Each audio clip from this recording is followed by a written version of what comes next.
Whoa! Look at that! This is a big, that is a big fish. Woo! Central to my teaching of fishing over all these years is an equation called pattern fishing. Finding fish location plus presentation equals angling success. Oh, there's another one right on the bottom. Yep, they're down here now. Skipping past fish location for now, presentation actually involves two subcategories of study and practice. Look at them, those are all smallmouth. The tools we use for the purpose of finding and catching fish, and the techniques or specific ways we utilize those tools effectively to help us achieve that same goal. That's a good one. So up first today, let's take a quick look at the main tools I have rigged up on my boat. I mean, my polocraft is my office, and how I have it decorated has an awful lot to do with why I'm able to fish proficiently for any kind of fish I want.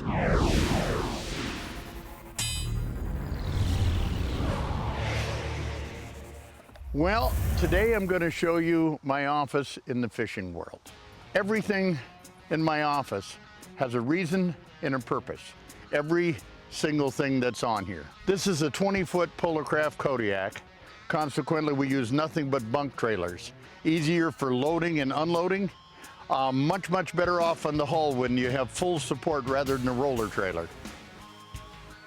Come on back here. On the back, I've got a Honda 225. Quietest motor, probably the most fuel efficient motor in the market. Look at this. This is a Minn Kota, and it's built for mounting on the outboard motor. The steers from the steering wheel up here in the cockpit, once you get it all hooked up, it's a 36 volt unit. It's got 112 pounds of thrust. So if you're in a situation where it's calm water and you're using planer boards, for example, this is the perfect tool for that. Here's a 20 horse kicker. If we're trolling in rougher water where the electric won't handle it, trolling planer boards, trolling body baits, running lead and bottom bouncers, depending upon what you're fishing, whatever it is, we'll use this a lot. There's a separate set of controls over here on the inside. Power, tilt, and trim you can see right there in the small motor. You can power, tilt, and trim it when you're on the lake fishing. You trim it up like that and keep it out of the road unless you're using it. This is the transducer for the Garmin Panoptix. It allows me to see everything out behind the boat here live. This is the transducer, the regular transducer for the Garmin. All right, let's head for the lake. Now watch this. Talk about a handy feature. It'll do this and I don't have to do anything.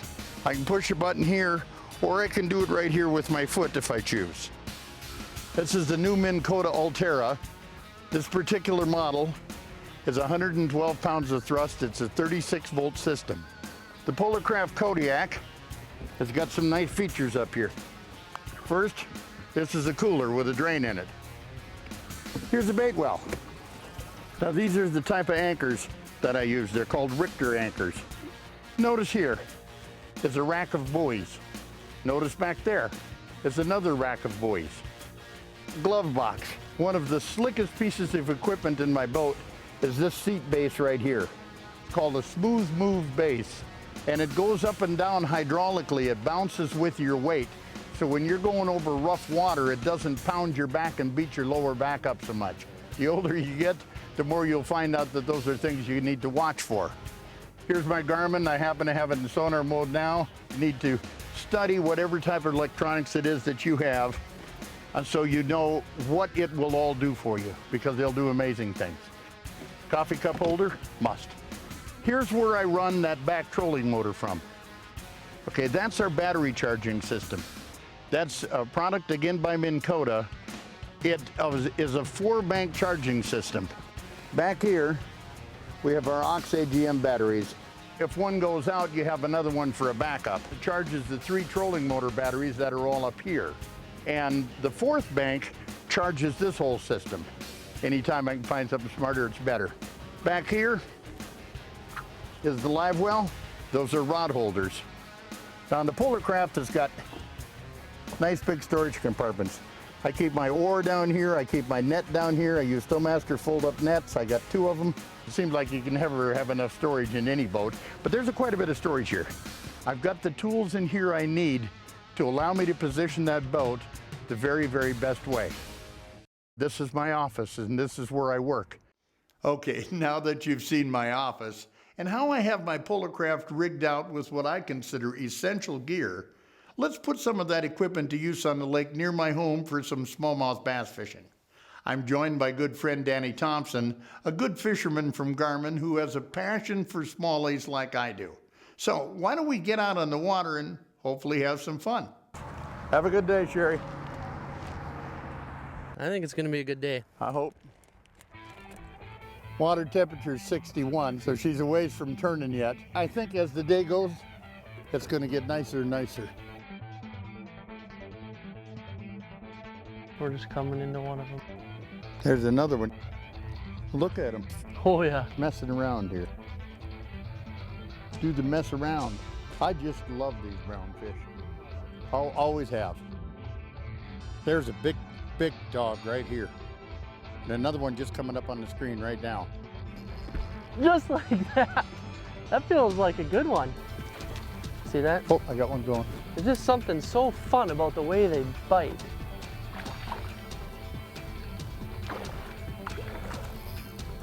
Come here, buddy.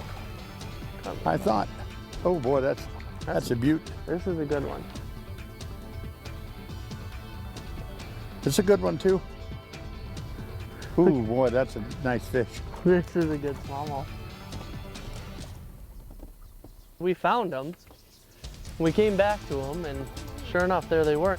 You said, there he is. I mean, we could see him on the graph. He followed you up, and it wasn't, what, a minute later? Boom, boom, Well, 2 fish. 30 seconds. Yeah. Those are all smallmouth. We had bad cold front conditions. They moved way off the structure, almost in 36 feet of water. Well, you weren't kidding about the big smallies in this lake. That's a nice one. Yeah, but they're bigger than that. Oh, Really? that's a good smallmouth, babe. Look at this thing. Come here, buddy. This is a good one. What do you got going over there? Want to guess the smallmouth? This is a good fish, actually. Look at here. Here's a school of them Smallie? that moved up to 28 feet. Look at that smallmouth. Ooh, that's a good fish. Holy buckets. That's a bigger fish than I thought. It's a largemouth. A largemouth and a smallmouth together. Look at that. The funny thing is you know, we finally started marking them. I've seen this one come in on the Panoptics and go charging right over to my jig. I mean, look at the belly on that thing. That's toad. That's a good smallmouth right there. There's nothing wrong with this. Last night it got down to freezing in northern Minnesota, so it's starting to turn the top of the lakes. The water is dirty here, and this lake is normally really clear. And it just plain moved the fish off a structure. We fished weed lines and edges and flats and so forth, nothing. And moved down deep, over 30 feet is where we found the smallmouth and one big largemouth. You know, you can hardly even hear that Honda run. No, that It thing just- is quiet. It just purrs. Well, if I recall, I'm gonna check this spot out. There's this whole huge school of minnows, maybe a foot under the surface right here. Boy, that's a I got big like 5 or crowd. 6 fish right here right now. We're going over fish, going over fish. I mean, it was just a matter of time till one of them would bite. Whoa, here we go. It hit it, came straight up with it again, which makes me think smallmouth. You know, it's not nice to how to fish the host. Look at that. That's a tank. These are good smallies in this lake. Yeah, they're big fish. Holy, Oh, look at that fish. Look at that fish. That's I mean, what is that? That's gotta be almost 5 pounds, doesn't it? well, you said it's a good one, but Look at that smallie. yeah, see, that's a big fish. It's a beauty. Good job, show off. I better let you catch one now. Oh, wait a second, there goes my rod. There it is. There he is. I put this one back. Oh, my rod was just going over the edge. And I caught it. Did you get him? Yeah, I got the fish. Let's get a net on that one. It's not as big as the one you just caught. Yeah, but when you're averaging fish like that, that ain't too bad. That's a good one. Oh, well, it's great. I look over and I see my rod going. I just got it by the very end of the handle. How'd you like one of these puppies, huh? And you're probably wondering where we are. We're in the Brainerd Lakes area near my home. There's 464 lakes within a 30-mile radius of Brainerd, and lots of fish. Big dogs like this one. That was fun. Yeah, it was fun. Can you imagine if that fish would have pulled my rod in the boat, how big that puppy would have been in our mind's eye? Yeah, exactly. Absolutely yes. I am a believer of taking fish home to eat on occasion. I consider it a huge part of the angling tradition and one of life's great treats to enjoy, not counting being so good for you. And when it comes to filleting my catch, without question, I've been exclusively an electric fillet knife kind of guy for years now. Nothing, in my opinion, works better or faster, so I thought today I'd share some tips on how I fillet different kinds of fish, while at the same time showing off the American Angler Pro Model electric fillet knife that I've found to be the best of them all. Let me introduce you to the American Angler Pro fillet knife. This is 2 times stronger than any other electric fillet knife on the market. It lasts 5 times longer, and it's got a vented airflow system with a fan in here that cools it down. Now, you can buy it with 1 blade or you can buy it with multiple blades. There are 5 possible. These are the 2 blades I use. First, you put the 2 blades together and then simply insert them like that. Plug it in and get ready to go. And I'm going to start with what is arguably America's favorite fish to fillet. If you've never used an electric fillet knife before for filleting fish, they're so much easier and so much faster than a regular knife. Just start here, insert it in like so. Now we're going to follow this backbone right down. You notice how easily that goes through the fish. Start it right here. Follow the bone down just like so. And I simply cut the fillet off. I like to rib it first, solid the rib. And you just, once you get underneath the ribs, you just kind of flip it up and roll it off. Now with walleyes, you've also got a little section of Y bones, and if you feel right here, you can feel those bones. I'll take and cut this out, because if I don't, Chrissy comes after me. And I'll take them out like so before I do this. Now when you cut the fillet off, then you got to use your fingernail to hang on to it here to get it started. So all you want to do is get it started and get a flap of skin you can work with. Then I can just take this little strip of the Y bones, cut it like that, and you have a perfect fillet with not a bone in it. Always start with a container of water, and I put a bunch of salt in it. And I put the fillets into that salt water. And the reason you do that is because the salt will suck the blood out of the meat. You can clean a walleye, completely debone them, and wind up with a perfect fillet, just like you have right here, in less than a minute. Now with panfish, I generally use a smaller blade. Some of America's favorite eating fish are yellow perch. Walleyes are actually a member of the perch family. And here again, I got the little blade. The technique is exactly the same. Fish are the most digestible form of protein when it comes to meat. And there we have our perch fillets. Okay, now for my favorite eating fish, crappies. Start your cut like so. The crappies or sunfish, the same thing. And then I come up here and get going on the backbone and just shave it all the way down, just like that.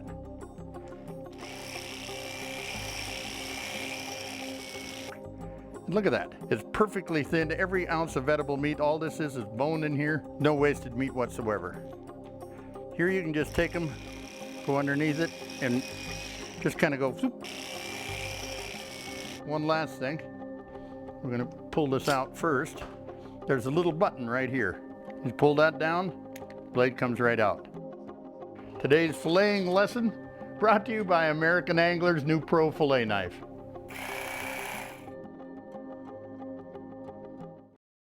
Today we jumped around a little more than usual to demonstrate a number of things that I wanted to share that I haven't shared much about in the past. I rig my boat the way I do because it maximizes my ability to be versatile and precise for whatever kind of fish or technique I'm wanting to try. Certainly having fun catching fish is central to everything we fishermen do. Good job, show off. And smallmouth bass are high on my list of favorite fish. For me, cleaning fish after a great day is just as much a part of the routine as hooking up my boat or putting it in the lake. And because it's something I do so often, I only want the very best tool for accomplishing that job.